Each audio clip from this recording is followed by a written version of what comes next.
Hi class, welcome to the middle of the class where during weeks 7 and 8 we have a midterm project with a few different parts to it. There's actually three things that you're going to need to do this week. The midterm, or over these 2 weeks, the midterm test, which is due at the end of week 8. Actually, I guess technically the start of week 9 is due on Sunday, unless that changes. Please check the calendar. Sometimes these videos aren't always current. We've got it's just a multiple choice exam, and we also have a midterm project which you have to download and do. It's um, it's it's due on the same day as the midterm test, but you'll need to do a first draft of it a little earlier than the due date so that you can discuss it with your peers. I've assigned everyone groups, discussion groups, and unless the calendar changes, normally the discussion starts on Wednesday. That means you'll have to submit the first draft of your midterm project at the latest on Tuesday night, and then throughout Wednesday, Thursday, and Friday, you can look at your peers' midterm projects and give them feedback. It should be constructive feedback to try to help them improve their projects. Please be kind in how you give people feedback. I'm sure you won't have a problem with that, but also don't be too kind. Don't just say nice things. Try to give some genuine feedback. Look for mistakes. Look for typos. Play teacher for a little bit. The goal here is to help each other improve. Um, it, but by the end of it, there should be some revision work. There's groups of 3 or 4, so you're going to need to post and give feedback to 3 or 4 of your group members. Each of you will need to do that. Okay, as you can see, I've got the midterm project template open. I'm just going to breeze through it really quickly here.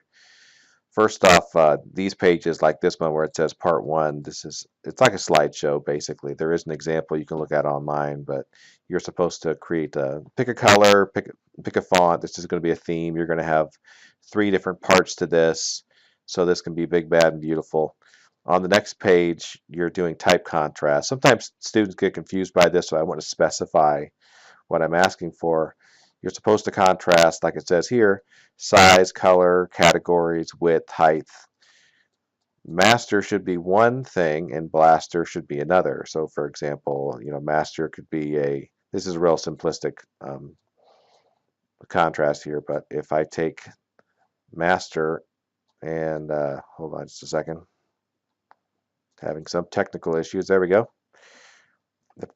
This is a serif old style font right here. So if I were like, I want to contrast this with a bold sans serif, that would be a category contrast. And I will pick out, let's say, impact, for example. Not a huge fan of this font, but there's a nice contrast if you use it because it's a completely different shape. In other words, there's very little thick to thin transition. There's some, mind you, but this is bold and this is thin. And if you wanted to take that a little further, you could do a color contrast. So maybe this is black and this is red, we'll say. So that's what it's talking about over here when we talk about size, color, category, width, height. This we can go further with it, but I'm going to stop right there. You can also insert a background here if you like to try to further explain what you're doing, but just using text alone is just fine. Sometimes students put backgrounds in there that make it hard to read their text. You're always going to get a bad grade if you do that. So make sure if you do put a background in there that it's an area of high contrast. Well, you've got 3 of these. They're all the same. And make sure and use a variety of typefaces. Don't do the same trick over and over again. Don't do a serif and a sans serif over and over again. Remember, there's different categories. Utilize those categories. This is part 2. This should match the theme that you established with part 1. Basically, this is a slideshow. And right here, this is type hierarchy. So the idea here is you're supposed to create an order of importance. You've got a heading right here, you've got a little description right here, and then you've got 3 subheadings that you're going to need right here. And actually you've got subheadings and subheadings. So the goal here is to create an order of importance. I'm going to read from top to bottom. This is the most important. This is just a paragraph of copy, which should be between 10 and 11 points probably. Then right here we've got a heading, another heading, and a third heading. You don't need to create examples of paragraphs without spacing or confusing. Don't get confused on this one. You don't need to create examples. You're just stating what your top 3 typographic sins are. All right, so that's all that we're talking about here. So make sure and read the instructions over here on the side.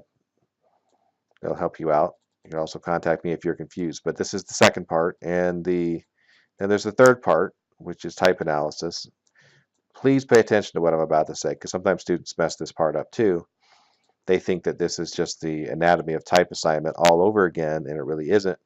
What you're trying to do is pick out a typeface and talk about its unique identifying characteristics. So what helps you identify a typeface? So a real simple version of this, let's say that I picked a slab serif. I'll pick a slab serif, a common computer font, and I do suggest picking common computer fonts. But if you were to pick Rockwell, for example, which is a slab serif, obviously you change the point size down a little bit, but one of the identifying characteristics of this particular typeface, one of the things that help me know what it is, are the little slabs right here. See? Another thing is the lack of a thick to thin transition. So in other words, the thickness here and here are nearly the same. I do see some differences over here, so you could actually point that out and say that's an identifying characteristic. Maybe this has some humanistic qualities, which is another category, because it's not all the same thickness. So this is basically you identifying the unique characteristics of this specific typeface. How do you recognize it? You're not just going to go through and try to talk about every single piece of the anatomy right here. So that's what you're putting in here. How would you identify this? How would I know or recognize this particular font? And you're going to do that twice. All right. So basically, you should all understand what it is you're going to be doing in weeks 7 through 8. And just to summarize really quickly, the final exam is simply a multiple choice set of quiz questions. It's the exact same questions you've been answering for the past 6 weeks. So there's nothing new there. It's straight out of the book. The other thing that I need you to remember is that you need to post your discussion groups. You're going to have a final draft of this finished by Tuesday night of week 8. And you'll need to submit it to your discussion board. And you need to look at the discussion groups and find 3 or 4 people that you're going to have to talk to. You're going to be assigned a group letter. Like you're going to be group A or group B. Make sure that you submit, and I will have already created threads. So if you're in group A, look for the thread that I created for group A, and then just post your midterm. That's it. Just post it. It should be a PDF. And then the next day, come look. Hopefully all your peers posted their midterms, and give them feedback. If any one of your peers doesn't submit on time, that's not your problem. Just make sure and keep looking Wednesday, Thursday, and Friday. You should check every single day.